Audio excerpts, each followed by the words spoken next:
يا له من جو حار، قالتها إيميليا الفتاة الريفية المدللة. إنها تتململ على فراشها منذ أكثر من ساعة، محاولة النوم بلا جدوى. كان الطقس حارا للغاية، وهنا قررت الذهاب إلى النافذة التي تطل على فناء منزلها، تستنشق الهواء العليل. كانت الطبيعة خلابة بحق، اللون الأخضر النضر، والأشجار والمزروعات، ونقطتان حمراوتان تحدقان بها وسط الأشجار. إنها تشعر بأن تلك النقطتين العجيبتين تحدقان بها وتتبعها لسبب مجهول.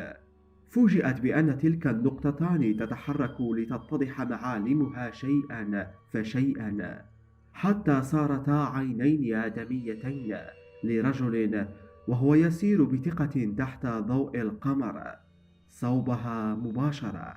إنه يقصدها، يتبعها. هي تعلم ذلك وتشعر به جيدا، وظلت تتبعه حتى وصل إلى النافذة أمامها مباشرة. وهنا تحول خوفها إلى رعب وفزع رهيبين. إن ملامحه ميتة، وجه غائر تماما، شاحب بلا أي ألوان، كالموتى. فجأة شعرت بأن الأرض تميد من تحتها من شدة الرعب، حتى أن ساقاها تخاذلتا فلم تحملاها فسقطت، ولم تستطع حتى الصراخ من شدة الرعب، فزحفت لعلها تستطيع الوصول إلى الباب. هنا كسر ذلك الغريب النافذة وقفز داخلا، وعندما التفتت إليه وجدته فحاولت الهرب زحفا، إلى أنه قفز عليها بسرعة غير بشرية، ثم نشب أنيابه في عنقها. وهنا فقط تحررت من حالة الشلل العجيبة، وانطلقت منها صرخة رعب هائلة. فما هي حقيقة ذلك الغريب المرعب والذي أرعب إنجلترا بأكملها؟ تابعوا معنا هذه الحلقة حتى النهاية، ولكن قبل أن نبدأ عزيزي المشاهد، ضع إعجابك بالفيديو، فذلك يساعدنا كثيرا. شكرا جزيلا لك.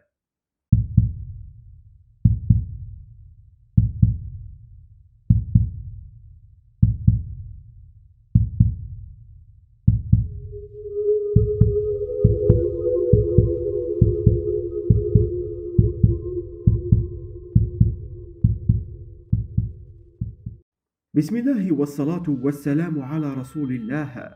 أعزائي المشاهدين، السلام عليكم ورحمة الله وبركاته. مصاصي الدماء، أولئك الذين تحدث عنهم الأدباء والروائيين في الكثير من القصص الخيالية، بل وذكرتهم السينما في الكثير من الأفلام السينمائية، حتى حققت نجاحا كبيرا. والكثير من الناس تستهويهم قصص مصاصي الدماء على أنها مجرد أفلام أو روايات مرعبة يعشقونها حتى النخاع. ولكن الواقع أن أسطورة مصاصي الدماء كغيرها من الأساطير لها جذورها الحقيقية، والتي نبعت منها ونشأت الكثير من القصص والروايات، ولكن جميعها لم تذكر بداية مصاصي الدماء وكيف نشأت تلك الأساطير بخصوصهم. وهل هناك تفسير علمي لتلك الأسطورة؟ قبل أن نجيب على تلك الأسئلة أعزائي المشاهدين، دعونا نعود إلى الزمن بعض الشيء، وبالتحديد إلى القرن التاسع عشر، في مقاطعة كومبريا أو كومبرلاند كما كانت تسمى في ذلك الوقت، وهي مدينة ريفية خلابة تقع في شمال إنجلترا على الحدود مع اسكتلندا. كانت المنازل وقتها ريفية ذات طابق واحد وتحوي مدخلة، وكانت متباعدة تماما عن بعضها البعض، حتى أن المنزل كان يبدو كالمنارة وسط أمواج الأرض الشاسعة والمترامية أطرافها. وكان ذلك طبيعيا، حيث كانت المنازل تتوارثها الأجيال مع الأرض، ولذا لم يتم بناء الكثير من الأراضي واكتفوا بالزراعة فقط. ولن نتكلم كثيرا عن المنازل في تلك المقاطعة، بل نحن نعني فقط منزلا واحدا جذب انتباه العديد من المشاهير من وقتها وحتى الآن، وهو منزل عرفه الناس باسم كروجلين جرانك. وهو المنزل الذي حدثت به التفاصيل الرهيبة للمرأة المسكينة التي وقعت ضحية وحش غريب هجم عليها في غرفة نومها. وكان لها شقيقين في نفس المنزل يدعيان إدوارد ومايكل، وعندما سمعوا صراخها اندفعوا دفعا لنجدتها واقتحموا غرفتها وهالهم ما رأوها، فقد رأوا شخصا بشع الخلقة والدماء تسيل من فمه، ونابين بارزين واضحين تتقطر منه دماء شقيقتهم الملقاة أمامهم، وهي مدرجة في دمائها ولم تتوقف عن الصراخ. وهنا قام ذلك الشيء بالقفز بشكل مذهل عبر النافذة، وركض بسرعة خيالية حتى اختفى بين الأشجار. بالطبع لم يأتي أحد من المنطقة نظرا لتباعد المسافات الشديد بين المنازل، ولكن أهل المقاطعة جميعا علموا بما حدث. ثم أتت الشرطة لتعرف تفاصيل ذلك الشخص المرعب منهم، ولكنهم اتهموهم بالجنون نظرا لعدم مصداقية ما رووه لهم من صفات ذلك الشيء الأسطوري والمخيف. وما لبث رجال الشرطة بالانتهاء حتى أتى الطبيب فورا لمعالجة إيميليا وسط قلق أشقائها، وهو يقول لهم بأنها قد فقدت الكثير من الدماء، وهو يندهش من أثر النابين الغائرين على عنقها، وقال بأنها في حالة إعياء شديد وتحتاج إلى نقل الدماء بشكل بالغ السرعة.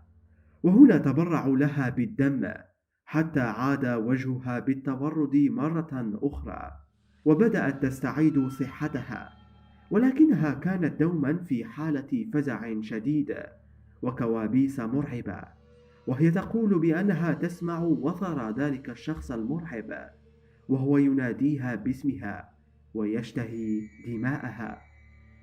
وقد أحضروا إليها الكثير من الأطباء ولكن بلا جدوى، حتى نصحهم أحدهم بأن يأخذوا أختهم في رحلة بعيدة لتريح أعصابها وتستعيد رابطة جأشها، وهو ما طبقه الشقيقين على الفور. وما لبثوا أن أخذوها في رحلة إلى سويسرا لعدة أشهر، وقد راسلتهم جهات أمنية قائلة بأن ذلك الشخص قد يكون مجنونا فارا من مصحة عقلية. وبالفعل كانت هناك مصحة قريبة منهم، ولكنها لم تسجل أي حالات هروب لأي من نزلائها من المرضى النفسيين، وأعلنوا عن اندهاشهم من شخص مريض يمتص دماء البشر، وهو ما لم تدرجها سجلاتهم من قبل. بعد مرور عدة أشهر استعادت إيميليا مرحها المعتاد وبدت أنها على ما يرام، حتى أنها طلبت من أشقائها العودة إلى المنزل مرة أخرى لاشتياقها لصديقاتها في كروجلين جرانج. وقد وافق الشقيقين على الفور، فقد بدت لهم إيميليا بالفعل قادرة على العودة إلى حياتها بشكل طبيعي، ولكنهم هذه المرة آثروا شراء مسدسين للاستعمال الشخصي والحماية داخل منزلهم الريفي لاستخدامه ضد أي من المعتدين المحتملين. وقد مر أسبوعا كاملا بلا أي مشاكل، حتى أنها قد نسيت تماما ما حدث لها وبدأت تمارس حياتها بشكل طبيعي، حتى جاء ذلك اليوم الذي سمعت فيه طرقا خفيفا على نافذتها، وعندما اتجهت إليه فوجئت بأنه ذلك الشخص الرهيب مرة أخرى وهو ينظر إليها، نفس النظرة العميقة والمسيطرة، إلا أنها استطاعت التماسك هذه المرة وصرخت طالبة النجدة من إخوانها وقد جاءوا بالفعل جريا ومعهم أسلحتهم، ولم يجدوا شيئا داخل الغرفة، فنظروا إليها متسائلين. وهنا أشارت إلى النافذة بأصابع مرتجفة. وعندما ذهب الشقيقان إلى النافذة وفتحوها بعنف، وجدوا ذلك الشخص يجري جريا عجيبا غير بشري، فأطلقوا عليه النيران وأصابوه في قدمه، ولكنه بدا وكأنه لا يشعر بالألم، وظل يعدو حتى اختفى داخل الأشجار وسط الظلام. وقد أثار إطلاق النيران جلبة بين الجيران، فأتوا ومعهم الشرطة وعرفوا كل ما حدث. وكانت إيميليا في حالة نفسية سيئة للغاية وتعاني من هستيريا حادة، فأعطاها الطبيب بعض المهدئات، وذهب الشقيقان مع رجال الشرطة ليتفقا على ما سوف يفعلونه تجاه ذلك المهاجم المرعب. وفي صباح اليوم التالي ذهبوا في اتجاه هروب ذلك الشيء، وكان مهربه وحيدا وفي نفس الاتجاه. وهنا لاحظوا بعض الدماء المتناثرة هنا وهناك، وقد مشوا في أسرها حتى هالهم بأن آثار الدماء قد قادتهم إلى كنيسة مهجورة قديمة، وبها مقبرة عتيقة للغاية ومهجورة أيضا. وقد فوجئوا بأن آثار الدماء تقودهم إلى أحد سراديب الموتى أسفل الكنيسة، وقد وجدوا توابيت كثيرة ومفتوحة، وكأن شخصا ما كان يعبث بتوابيت الموتى، فقد رأوا العظام مبعثرة هنا وهناك في كل مكان، ولكنهم رأوا تابوتا واحدا سليما لم يمسسه سوء، ولم تمتد إليه أي يد من عبث بتلك التوابيت، فاندهشوا للغاية وقرروا فتحه. وهنا صدموا من محتواها، فقد كانت هناك جثة ذلك الغريب راقدة، وقد أكد الشقيقان أنه هو من هجم إيميليا شقيقتهما، بل وجدوا إصابة الطلق الناري في قدم الجثة، وكانت تنزف دما بالرغم من عدم وجود إمارات للحياة على جسده. كان هناك شخص بين الحاضرين المذعورين، وهو شيخ كبير، من الواضح أن له خبرة لا يستهان بها في الماورائيات والأديان، وقد قال لهم بأن ذلك الراقد ما هو إلا مصاص دماء. هنا التفتوا إليه جميعا بمنتهى الذعر والدهشة، فهم لم يسمعوا من قبل بذلك المصطلح، وقد سألوه بأن يوضح كلامه لهم بأنه جثة ميتة قد تحولت بفعل السحر الأسود إلى مصاص دماء، وهي تكون بأن يهب الساحر الجسد إلى الجان، فتتحول الجثة إلى كائن طفيلي يقتات على الدماء. وكما ترون بأن ذلك الشيء البشع كان يقتات على دماء الحيوانات طويلا، وهناك الكثير من العظام والحيوانات في كل مكان، فهو ضعيف لا يستطيع مواجهة البشر وأسلحتهم. إنه جسد بلا روح استولى عليه الشيطان ليرهب الناس ويتلف إيمانهم، ولكنني أعلم كيف نقضي عليه. كل أسلحتكم لا تميته، وهو لن يتوقف ولن يشبع ولن يأكل، هو فقط يشرب الدماء، وقد مل من دماء الحيوانات وقرر تجربة دماء البشر، وهو الآن في فترة كمونه في الصباح، ويجب أن نقضي عليه الآن، وإلا فسوف تكون العواقب وخيمة للغاية ليلا عندما يستعيد نشاطه. وعندما سألوه عن كيفية القضاء عليه قال لهم بأن يخرجوا قلبه ويحرقوه، ثم يفصلوا رأسه عن جسده ويحرقوه، ثم يتم إحراق الجسد بأكمله منفصلا، وكان له ما طلب. وقد فزعهم بأنهم عندما نشبوا السكاكين في صدره لانتزاع قلبه بدت منه حركات خافتة توحي بالشعور، بالرغم من أنه جثة هامدة، بل وصدرت منه همهمات، وهو ما أكد لهم حقيقة كلام الكهل. وقد قضوا وقتا طويلا في إحراق الجثة وإعادة العظام البشرية إلى توابيتها، ثم أغلقوا المكان برمته جيدا وعادوا إلى منازلهم. وكانت تلك نهاية القصة، ولكنها بقيت لأجيال وأجيال في مقاطعة كيمبرلاند وإنجلترا بأسرها. وقد ذكر تلك الواقعة الروائي الإنجليزي أوغست هير في كتابه قصة حياتي عام 1896، وقد اشتهرت في كافة أنحاء إنجلترا والعالم، وقد قال بأنها قصة حقيقية.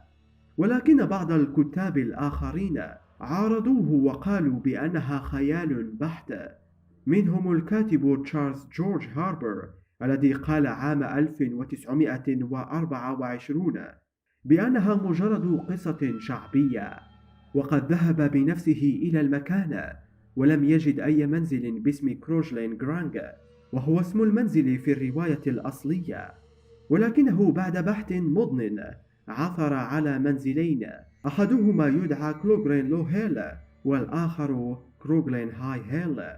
وفي عام 1930 قام كاتب آخر يدعى فرانسيس كليف روزس بإنكار ما قاله زميله تشارلز، وقام بعمل بحث قوي وعثر بالفعل على المنزل وعلى حجر أتات للكنيسة، وهو ما أثبت وقائع القصة كما أخبرته إحدى السيدات من سكان المنطقة بأنها تعرف البعض من آل فيشر أصحاب المنزل السابقين، ولكنها أخبرته بأن تلك الحادثة لم تقع في القرن ال19 بل في القرن ال18.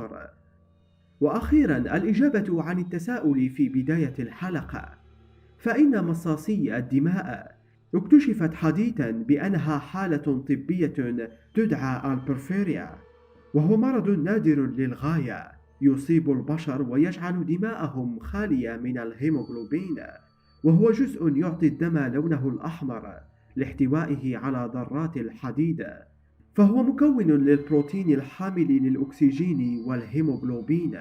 وعند اتحاد الهيموغلوبين بعنصر الحديد فإنه يعطي الدم السمة المميزة اللون الأحمر. ومن أعراضه احتراق الجلد الشديد وظهور البثور والتقرحات عند التعرض للشمس وبروز الأنياب وشحوب الوجه الشديد واشتهاء شرب الدماء، مما يعني بأنه فعلا لكل أسطورة جذورها الحقيقية. فما هو رأيك عزيزي المشاهد؟ هل كان ذلك الشيء مريضا بالبورفيريا ولم يكتشفه الناس في ذلك العصر القديم، أم أنه كما قال لهم الشيخ الخبير بأنه جسد استولى عليه الشيطان وجعله وحشا يقتات على الدماء لزعزعة إيمان البشر بوجود الله؟ أخبرنا برأيك في التعليقات. جميع الحقوق محفوظة بقناة ملفات مجهولة. عزيزي متابع ملفات مجهولة، لا تنسى الإعجاب بالفيديو والاشتراك بالقناة، وأخبرنا برأيك في التعليقات. أيضا لا تنسى مشاهدة هذه الفيديوهات المميزة وتلك الموجودة في وصف الفيديو تشجيعا لنا على نشر المزيد من الفيديوهات بإذن الله تعالى. شكرا على حسن المتابعة، إلى اللقاء.